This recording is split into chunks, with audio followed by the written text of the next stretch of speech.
Welcome to the Tech Talks Daily Podcast, where you can learn and be inspired by real-world examples of how technology is transforming businesses and reshaping industries in a language everyone can understand. Here is your host, Neil C. Hughes.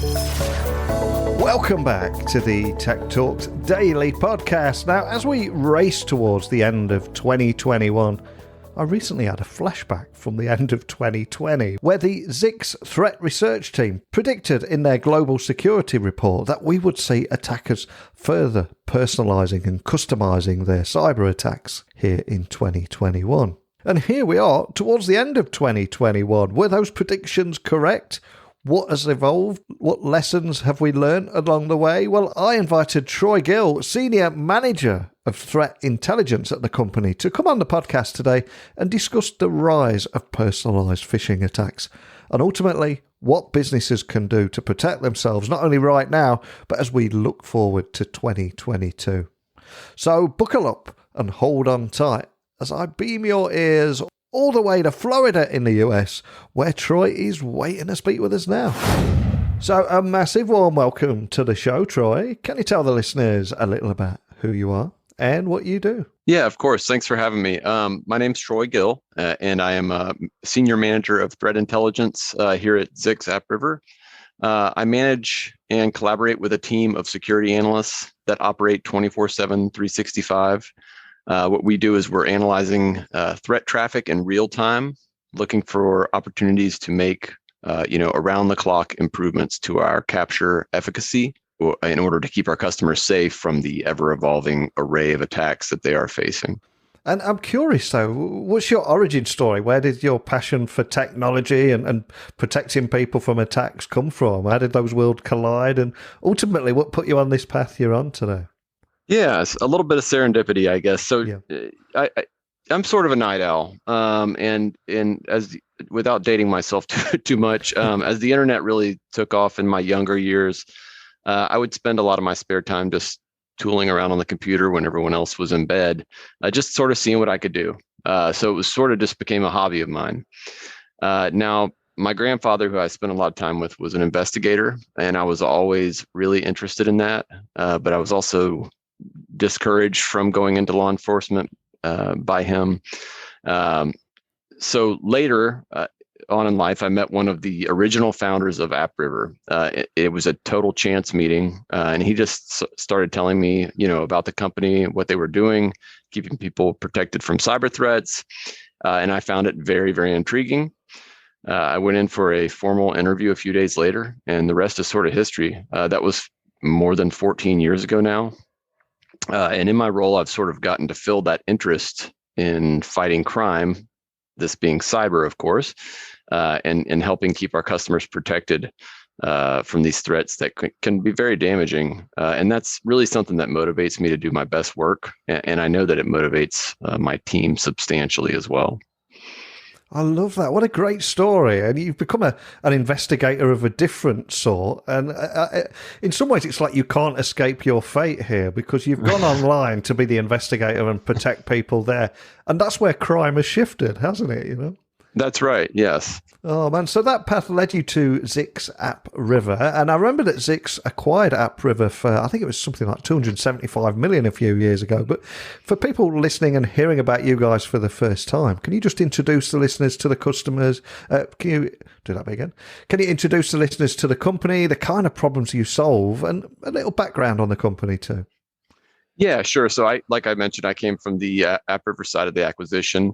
And Zix and AppRiver combined to create what we feel is a really unique and powerful solution. We launched our secure cloud in April of 2020, I believe. The goal was to help keep our customers and partners and let them achieve a vision of a secure modern workplace. So what we did was brought together the email encryption, email threat protection, archiving, Microsoft products, from both companies into one new cloud native architecture. And we're also not, we're not sitting still. Almost a year ago, we added, through the acquisition of Cloud Ally, cloud to cloud backup and recovery for SaaS platforms like Microsoft. Also in the time since the AppRiver acquisition, We've also launched a new global partner program that included expansion into the UK and Germany. Now, Zix is a channel first company, and as such, we are very dedicated to investing in our channel programs to meet our partners' needs, which are ever evolving. Right now, that's obviously amid a global growth in cloud adoption, as well as the corresponding need to ensure critical data remains secure. And I also have to mention that we really pride ourselves on phenomenal support. What do I mean by that? Have you ever tried to solve a problem and get stuck in a loop where different companies point the finger and blame the other? Oh man, I'm getting IT flashbacks now. Yes, I remember those days well. Yeah, so that doesn't happen with us because we own the whole thing, right? Including the Microsoft piece. One of the reasons I was excited to invite you on the podcast today is I also remember that the Zix threat research team predicted, I think it was around this time last year, that we would see attackers further personalizing and customizing their attacks in 2021. And we're at that time of year again. So I'm going to say, over the last 10 months, did it come true over and over again as things evolved? And what have you experienced this year? Yeah, absolutely. And it's really quite inevitable. I mean, that's just a long-term trend that's been happening that's really accelerated personalization, customization, as well as additional obfuscation tactics. So there are a lot of just examples. I know we have limited time today. So you stop me anytime, but I could go on for hours about this stuff because this is where I live. But a great example of that we took note of recently was a phishing attack that was using what appeared to be a certificate error for the recipient's website, right? So what made that unique is it was pulling down the real certificate data and the DNSA record to tailor the phishing message to that specific domain. And of course, including that real data goes a long way to making the phishing attack look more believable, at least in the eyes of the recipient, right? So the payload within the message, of course, led to a credential harvesting site that was also customized to the specific web platform that they were using, making it, very cohesive brand-wise. We know that attackers are always looking to harvest credentials in general, but my guess is what they were motivated by here is that the possibility of increasing the chances of compromising an administrator level user, which obviously can be more valuable to them and could potentially expand their reach within a compromised organization. I have other examples if you want to talk about that. Yeah, I was just going to say that there's so many high-profile attacks now. It's if you're scrolling down a news feed on LinkedIn or something, it could be quite scary. But is there any high-profile attacks that have stood out for you? Oh gosh, yeah. There's really so many. It's we get a breach fatigue a lot. So, yeah. But really to pick a few, I mean, I think. A lot of the phishing attacks that we're dealing with are going after what we call BEC or business email compromise. I think the Toyota breach it's been a while now, but that was a pretty big one. They fell victim to a BEC attack a few years ago and ended up wiring out something like $37 million to the attackers. Obviously something like Colonial Pipeline is really big, obviously because it's dealing with infrastructure that impacts people. So everyone's going to take notice of something like that. And then something else that I've been kind of keeping an eye on that I found interesting. And sadly, also, it's a sad story, but it's also very motivational for myself and my team.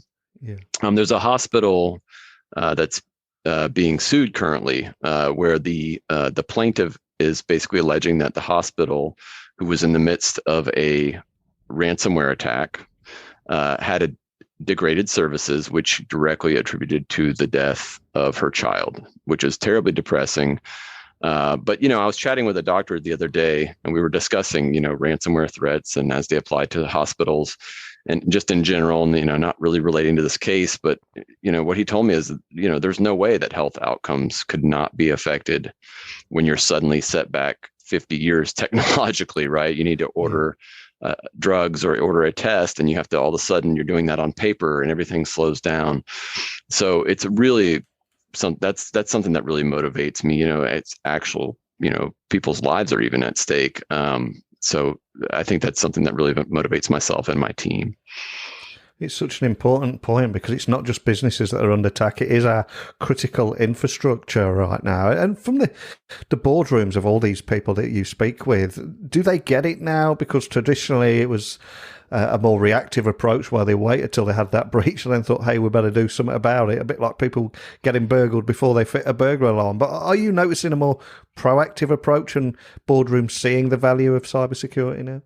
Yeah, I think there has been a shift. I think that the realization has really dawned on a lot of people. I mean, part of it is that you can't get away from it, right? It's in the news daily, and the outcomes, the impacts have become more and more high cost, more and more impactful. So I do think that it's shifting in the right direction. It can be difficult to discern, what to do, right? So where do you put your resources is probably the biggest question. I think everyone is in agreement that you need to have additional resources to protect against cyber threats.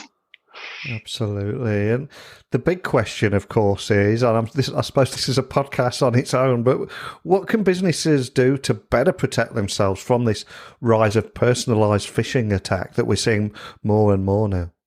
Sure. So, yeah, I mean, a lot of the things are still very basic, sadly. Keeping programs in software up to date is huge. I mean, there's so many vulnerabilities being passed around that are relying on old patched exploits.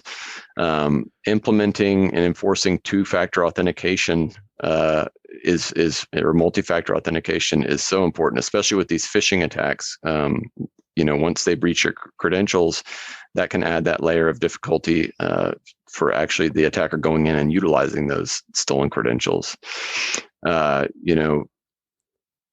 Deploy regular security audits to identify vulnerabilities. Those are super critical.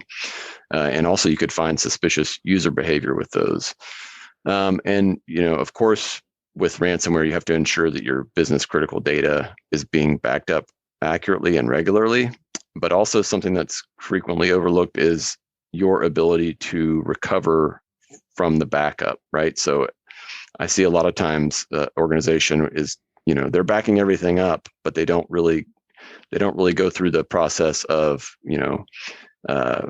sort of what are we going to do to recover? How quickly can we recover? And there's a lot of cases where ransomware attack might happen, and they do have backups, but it ends up being such a delay to actually recover from those that they end up paying the ransom just for timeliness, really. So you got to really practice that recovery mode as well.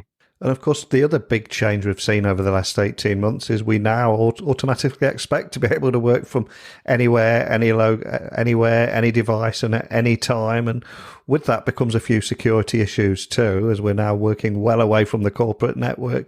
So there is an increased talk really around the need for a hybrid security model for a hybrid workforce. But can you tell me a little bit more about how you guys are helping businesses build a new future of work while also securing the modern workforce too? Yeah, sure. So hybrid work environments brought forth, really quickly challenges that many organizations are still to this day probably trying to get a handle on. This is, of course, a big driver in cloud adoption, which is something that we were uniquely positioned for. As I mentioned, we just launched the Secure Cloud, which brings together the email security, productivity, communications, and compliance, and also backup. With hybrid work, it's easier for employees to fall for something like an impersonation or phishing attack when at home. So employees may not fall for someone impersonating, say, their boss or the CEO, who's normally right down the hall, but at home, you could get a different reaction out of that. There's also, increasing volume and a variety of digital communications, which create, new compliance requirements. People don't realize that all that Teams chatter is a business record that often needs to be archived and searchable, in the event of litigation or business compliance. And because these channels are less formal, that's where, the sort of digital water cooler talk tends to happen, and where discriminatory or bullying communication may go. We not only make it easy to archive and discover relevant communication like that, but also alert HR in real time of potential code of conduct violations, which might merit an investigation. And then combine all that with the increasing reliance on email as a sort of de facto file sharing tool, and you have a perfect storm for compliance and security risks. We have talked at length today about a lot of the things that businesses should be cautious about, how to better protect themselves, etc. But just to restore the balance in the universe, are there any tech trends that excite you right now? Oh, yeah, absolutely. So advancements in AI, I always find very intriguing. I mean, I think there's just endless applications. Yeah. That's interesting to me is how you can leverage AI to go deeper into specificity, which is something that we're working on here now. As a service, delivery is opening up, I think, a lot of possibilities for, delivering solutions with lower upfront spend on development or equipment, which I think can really drive faster innovation. But it's also something that scares me, by the way, because we see how threat actors are leveraging that ecosystem to advance their attacks, such as malware as a service or ransomware as a service or phishing as a service. It was been 10 months since that last report. I'll take it there might be another one in the pipeline. But what's next for you guys? Is there anything you can share about what you're working on and your big focus for next year? Yeah, absolutely. So, we're continuing to look at ways to invest in our partners and customers. We hear from them often that one of the biggest blockers to productivity is disparate systems and multiple vendors. So they're looking to streamline as much as possible, and we want to be the vendor of choice for consolidation and cloud adoption. In addition, we're also seeing great performance from Cloud Ally and the integration of backup into Secure Cloud. Showing backups, increasingly critical role within a secure modern workplace, especially, given the rise of ransomware attacks and the persistence that they're having. Well, we began today's conversation talking about your origin story, how the worlds of security, investigating, and technology collided for you, but I'm now going to have a bit of fun with you. What is a song or piece of music that inspired you throughout your career or just helps you get your head in the zone before a big meeting or going on stage or something? Do you have a song and story you can share with us, and we'll add that song to our playlist? Yeah, sure. Great question. I mentioned my late nights, and music was always a part of that. So, I'd have to say, so for a song that kind of gets my head in the zone and gets me pumped, Alex Chilton by The Replacements. Yes. It's perhaps ironic that it's sort of a song about being inspired by someone's music.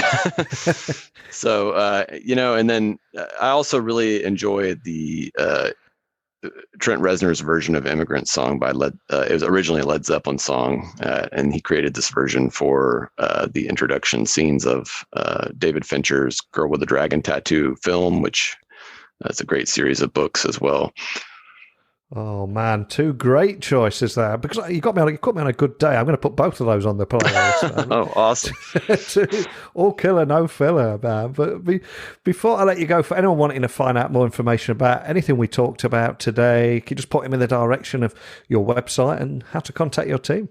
Yeah, absolutely. So, just Zix.com, contact us. Links would be for contacting the teams, the various teams, depending on what your needs are. If you want to see some of our additional research, navigate to the resources page there. You can find our blogs. We also create threat reports twice a year that go on there. And then personally, if you wanted to reach out to me, I'm always available on LinkedIn as well. Well, thank you so much for sharing the increase in personalised phishing attacks and what businesses can do to protect themselves, the role that you're playing in building and securing that modern workforce. But more than anything, your very personal story behind it all as well, and how you ended up in this space, and two cracking tracks to leave us with as well. So thank you so much for sharing that with us today. Thank you, Neil. So much pleasure to talk with you. So at the end of last year, Troy Gill, Senior Manager of Threat Intelligence, said we would see attackers further personalising and customising their attacks this year. And guess what?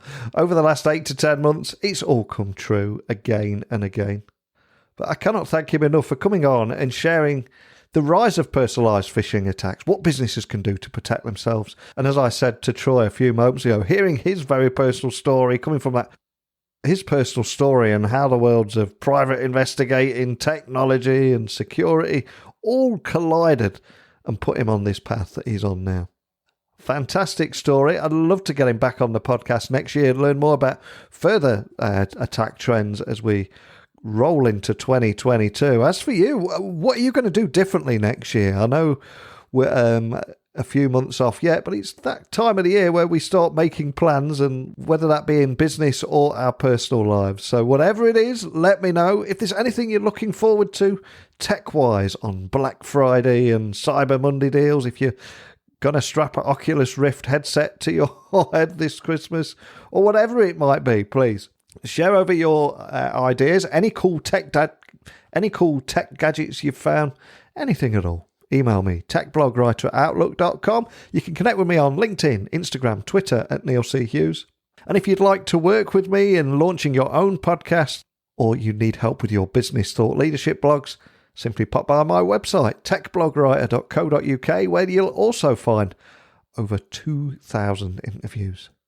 But I don't want to outstay my welcome. I don't want to be that guy that stays a little bit too long at a party. No one wants to be that guy. So thank you for listening as always. And until next time, don't be a stranger. Thank you for listening to the Tech Talks Daily Podcast with Neil C. Hughes. Remember, technology works best when it brings people together.